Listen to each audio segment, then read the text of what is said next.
The National Commission for Women is all set to actually take stringent action based on the HEMA Committee report. They will be visiting Kerala now to record statements directly from the survivors. In fact, the NCW team is to visit Trivandrum today over the HEMA Committee report. The NCW had earlier taken cognizance of the matter, as my colleague Uma Sudhir has been reporting continuously, and had asked the Kerala government to provide the full HEMA Committee report. But as per sources in the NCW, the Kerala government has not yet provided the same. My colleague Uma Sudhir joins us live with a quick update at the moment. Uma, the NCW is still waiting for a full HEMA Committee report, and now they're going to be heading to Trivandrum?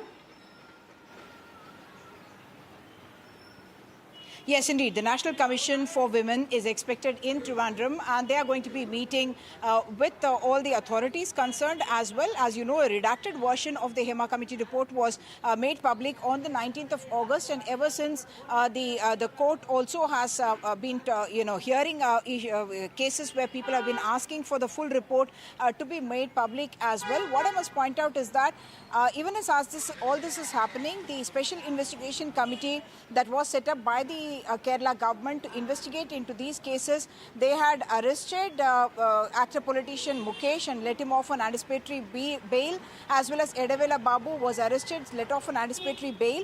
But now the focus seems to be on actor Siddique, a very, very popular name and face, and he has denied the entire allegations. And this phase of the Me Too movement had started with his resignation as General Secretary of the Association of Malayalam Movie Artists. But right now what we understand from our sources is that there are going to be lookout notices that are going to be issued for Siddique, because the court on Tuesday had rejected his anticipatory bail plea, and it was rejected on the grounds that he can influence witnesses, tamper with the evidence, or threaten in that sense any of the people who are concerned in this particular case. What I must point out is that what we understand is there will be lookout notices in newspapers as well, and in multiple states, whether it is Karnataka, Tamil Nadu, Kerala, and also other states as well. And the DGPs of those states have been contacted.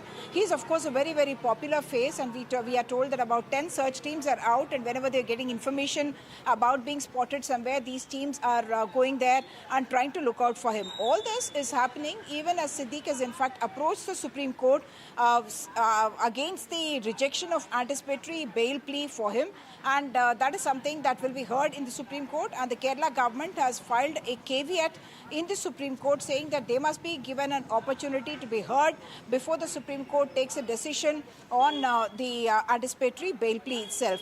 The High Court, while rejecting the anticipatory bail plea of Siddique, had also, the argument before that was put forth by Siddique's lawyers is that this is an allegation that's been doing the rounds for a long while now, and that earlier he had been harassed with, allegations of harassment, which were subsequently, his lawyers have argued, been turned into a case of rape. But the court, while rejecting the anticipatory bail plea, heard the arguments of the petitioner in this particular case, and they had said that this is very, very serious allegations of rape as well as criminal intimidation, and because he has denied it, they want both the potency test as well as to try and do a custodial interrogation of Siddique, and that's the reason why they are rejecting anticipatory bail plea.